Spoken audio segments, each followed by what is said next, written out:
First, we need to acknowledge our own need to connect with the American people. Let's acknowledge the Republican grant has been devastated by failure on two core issues: national security and fiscal discipline. Democrat capture of the mantle of optimism and hope and relegation of our party to a place of warning about what bad things may happen.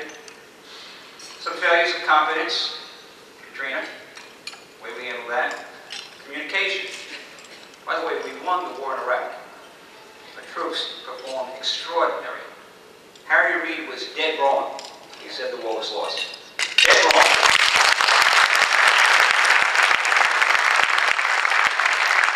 But he's never paid a price for it. Never paid a price for it. And finally, in a time when culture has been oversized, the Republican Party has been seen as scolding and intolerant, which is what Americans reject. But with challenge, there is also great opportunity. We can recapture the people because Obama is wrong on the issues, domestic and international. Movements towards European-style social democracy, greatly expanded government reach in healthcare and industry, powered by dramatic spending increases, invariably lead to higher taxes, inflation, devaluation of the currency. A foreign policy predicated on wanting to be liked rather than respected will have serious consequences when dealing with intransigent nations like Iran and North Korea. We need to say all this before it happens. And I must say that I think it's shameful that the president will be in Cairo in Saudi Arabia, but not in Israel. Not in Israel.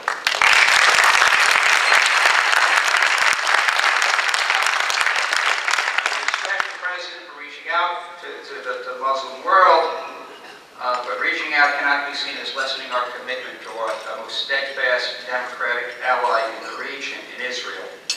I wrote these remarks before the President's remarks, and I said I have no doubt that his remarks will be balanced, and his name delivered, quote, balanced remarks today, but therein lies the problem.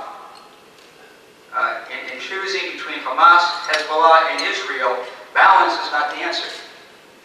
I believe in a two-state solution, but a two-state solution only comes about first and foremost by fundamentally recognizing the right of Israel to exist and rejecting terrorism.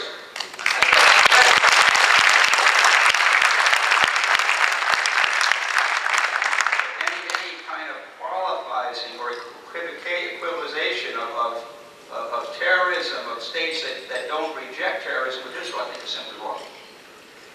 I'm going to articulate some conservative heartland principles of action that I hope will agree, that we all can agree on where we need to go and gather around those. They're really principles of action.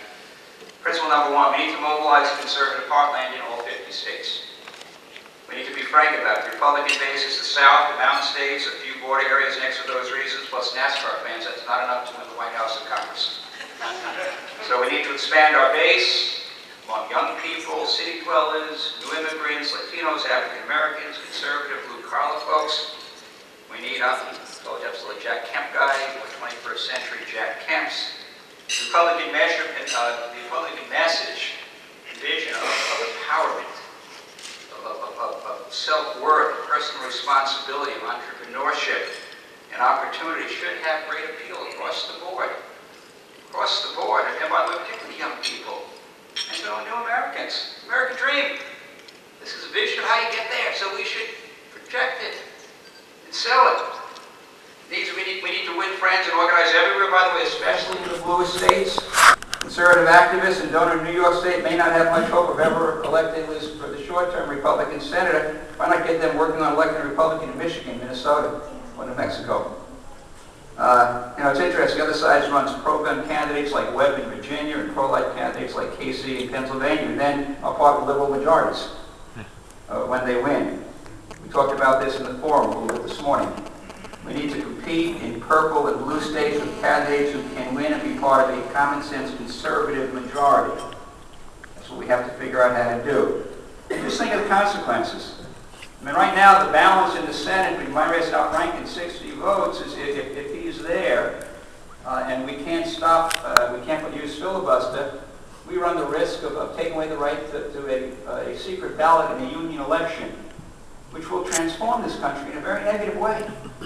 And not only will it transform the country in terms of the economy, but it's pour hundreds of millions of dollars into the pockets of the SEIU and other organizations that they'll use to ensure that we never get back to growing an economy the way it should be grown, with market principles, with being able to compete in the global economy.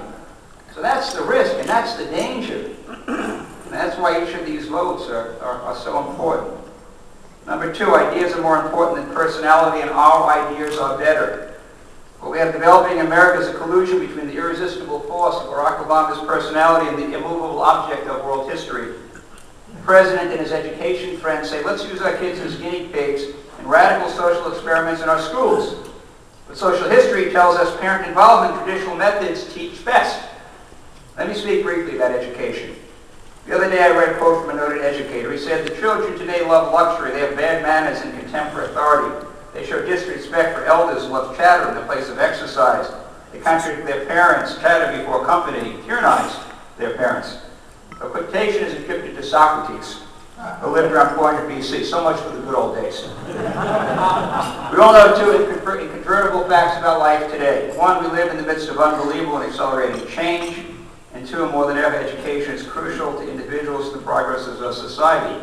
Genuine education is about confronting obstacles and overcoming them, not endlessly trying to build self-esteem, whatever that means. What many longtime public school teachers tell me is that one of the hard parts of their job is innovation fatigue. Every 5 years, a new magic bullet education theory comes along that's going to solve everything. Everybody goes to the seminars, the curriculum are rewritten, the classrooms are transformed. We went through this in Minnesota with something called profiles of learning. Within a year of all implementation, what's caused became obvious and was junked. Teachers await the next great idea with skepticism and disgust with the way we continue to spend money on what doesn't matter. My kids went to a school based on classical education principles. They recognize that in a changing world, some things remain constant. The proponents of educational fads don't trust anything over 10 years old. My kids' school, Trinity, recognized that we might just have learned something about learning in the last 1,000 years that we can use. Similarly, conservative principles, the visions of our founding fathers as set forth in the Constitution, that have withstood the test of time, they still work. They still work. America would be a far better place if all kids studied American history and read the Federalist Papers.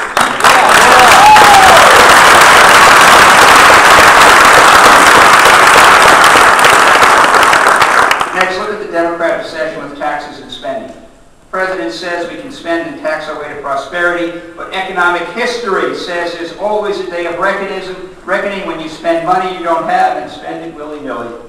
The president says we can change ruthless dictators into model citizens if we just talk to them and make our case. But world history says you only achieve peace through strength, and evil is encouraged by anything else.